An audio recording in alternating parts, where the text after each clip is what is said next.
بسم اللہ الرحمن الرحیم۔ دوستو، ہندوستان میں خاندان خلجی کی شروعات کیسے ہوئی؟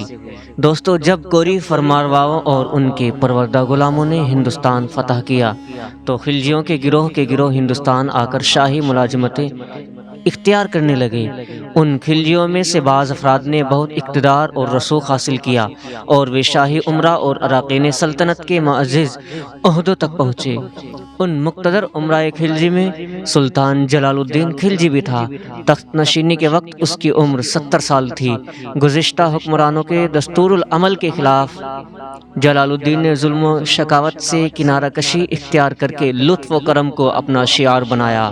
ان صفات کو اس نے پوری طرح اپنایا اور زندگی بھر کسی کو تکلیف نہ پہنچائی، اور اس نے اپنا مستقر کیلو خری کو بنایا اور ان عمارتوں کو جن کی تعمیر کیقباد نے شروع کروائی تھی مکمل کروایا۔ دوستو، یہاں سب سے ضروری اور اہم بات سنتے چلیں۔ دوستو، جب جلال الدین کے لطف و کرم کی عام شہرت ہوئی اور یہ فرمانروا اپنی اعلیٰ خصوصیات کی بنا پر لوگوں میں ہر دل عزیز ہو گیا تو سب نے بڑے خلوص، عقیدت اور محبت کے ساتھ جلال الدین کے ہاتھ پر بیعت کی اور اس کے ہمدردوں میں شامل ہو گئے۔ جب جلال الدین نے دیکھا کہ عام و خاص سب لوگ ہی مطمئن ہیں اور ہر طرف امن و امان کا دور دورہ ہے تو وہ کیلو خری کا محل چھوڑ کر قدیم دلی میں آیا۔ جب وہ دلی کے بادشاہی محل کے قریب پہنچا تو اس نے 2 رکعت نماز شکرانہ ادا کی اور دلی کے بادشاہوں کے تخت پر رونق افروز ہوا۔ تخت شاہی پر بیٹھ کر جلال الدین نے بلند آواز سے کہا کہ میں سوچتا ہوں کہ خداوند تعالیٰ کا شکر کس طرح ادا کروں۔ وہ ایک دن تھا جب میں اسی تخت کے سامنے زمین بوس ہو کر ہاتھ باندھے کھڑا رہتا تھا، اور آج خود اس تخت پر بیٹھا ہوں، اور بہت سے میرے عزیز اور ہمدرد جو ہر لحاظ سے مجھ سے بہتر ہیں دست بستہ میرے سامنے کھڑے ہوئے ہیں۔ تخت شاہی پر تھوڑی دیر بیٹھنے کے بعد جلال الدین نے غیاث الدین بلبن کے خاص محل کوشک لعل کا رخ کیا۔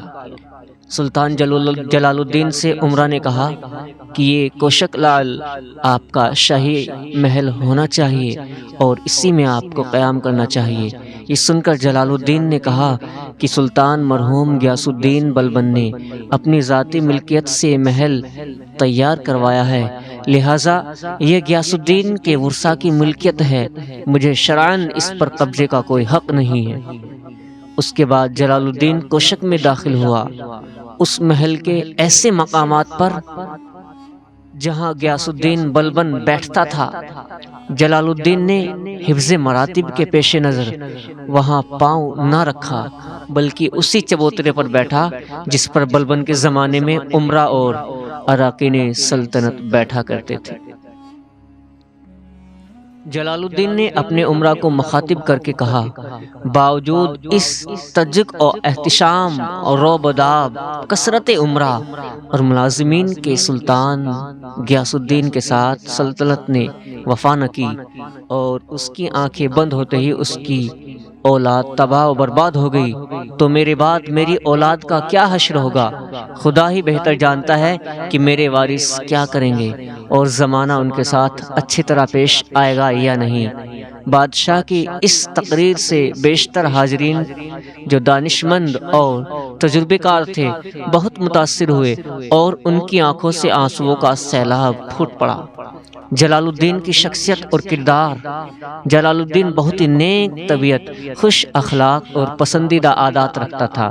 جس کسی کو ایک بار جاگیر عطا کرتا تھا تو پھر اس میں کسی قسم کی تبدیلی نہ کرتا تھا۔ امراء اور اراکین سلطنت سے اگر کوئی غلطی سرزد ہو جاتی تھی تو بڑی خندہ پیشانی کے ساتھ معاف کر دیتا، خطا کاروں کو کبھی ذلیل اور رسوا نہ کرتا۔ ظالم و شکی بادشاہوں کی طرح لالچ، ظلم اور سختی سے اس سے کوئی لگاؤ نہ تھا۔ دوستو، سلطان جلال الدین خلجی کی تخت نشینی کے دوسرے سال ملک چھجو، غیاث الدین بلبن کا بھتیجا جو کڑھا کا حاکم تھا، اس نے بغاوت کر کے اپنی خود مختاری کا اعلان کر دیا اور ایک بڑا لشکر لے کر دلی کی طرف مقابلے کے لیے روانہ ہوا۔ جب جلال الدین خلجی کو اس کا علم ہوا تو اس نے اپنے بڑے بیٹے ارکلی خان کو لشکر لے کر مقابلہ کرنے کے لیے روانہ کیا۔ بالآخر دونوں لشکروں میں مار کا آرائی ہوئی۔ شاہی لشکر کامیاب ہوا اور ملک چھجو اور دیگر بڑے امراء کو قید کر کے جلال الدین خلجی کے پاس دلی بھیج دیا۔ جب یہ قیدی جلال الدین کے سامنے پیش ہوئے تو ان کا برا حال دیکھ کر بادشاہ کو رحم آیا اور ان کے ساتھ خاطر مدارات کا برتاؤ کیا اور سب کو رہا کر دیا۔ ملک چھجو کو اس کے بال بچوں سمیت ملتان کے حاکم کے پاس بھیج دیا اور ہدایت کر دی کہ ان کے ساتھ اچھا برتاؤ کیا جائے۔ دوستو، ایک بہت ہی خوبصورت بات، جب سلطان جلال الدین کی باغیوں کے ساتھ رحم دلی کا معاملہ دیکھ کر امراء نے کہا کہ باغیوں کے ساتھ اس طرح کا برتاؤ مناسب نہیں ہے، اگر ان کو سزا دی جاتی ہے تو دوسروں کو عبرت ہوتی، اس کے بجائے ان کے ساتھ ہمدردانہ برتاؤ اور خاطر مدارات دوسروں کے لیے ہمت افزائی کا باعث ہوگی۔ جلال الدین نے ان امراء کو جواب دیا کہ تم لوگوں نے جو کچھ کہا وہ بالکل درست ہے، لیکن میں کسی مسلمان کے خون سے اپنے ہاتھوں کو رنگنا نہیں چاہتا۔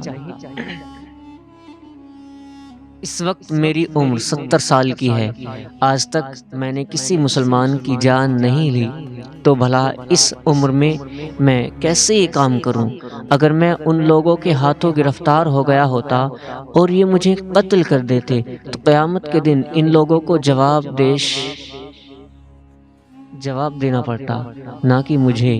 میں نے کئی سال غیاث الدین بلبن کا نمک کھایا ہے، اب اس کے امراء اور وارثوں کو قتل کرنا مجھے زیب نہیں دیتا، اور یہ فعل میری نمک حرامی کی دلیل نہ ہوگی۔ الغرض جلال الدین نے اپنے امراء کی گفتگو کا کوئی اثر نہیں لیا اور ان سے درویشانہ باتیں کر کے انہیں رخصت کر دیا، اور یہ امیر بوڑھے اور رحمدل بادشاہ کی بموقع نرمی سے رنجیدہ ہو کر اسے دل ہی دل میں برا بھلا کہتے ہوئے رخصت ہو گئے۔ دانش مندوں نے کہا ہے کہ سلطنت اور حکومت کی بنیاد دو چیزوں پر ہے، ایک نرمی، دوسرے قہر۔ ان دونوں میں سے اگر کسی ایک میں کمی ہوتی ہے تو سلطنت زوال پذیر ہو جاتی ہے۔ دوستو، اگر ویڈیو اچھی لگی ہو تو ویڈیو کو لائک کریں اور شیئر کریں، اور اگر چینل کو ابھی تک سبسکرائب نہیں کیا تو چینل کو سبسکرائب کر کے بیل آئیکن کو ضرور دبا لیں، جس سے ہماری آنے والی ویڈیو آپ کے پاس ٹائم سے پہنچتی رہے۔ دوستو، پھر ملیں گے ایک نئی ویڈیو میں، تب تک کے لیے السلام۔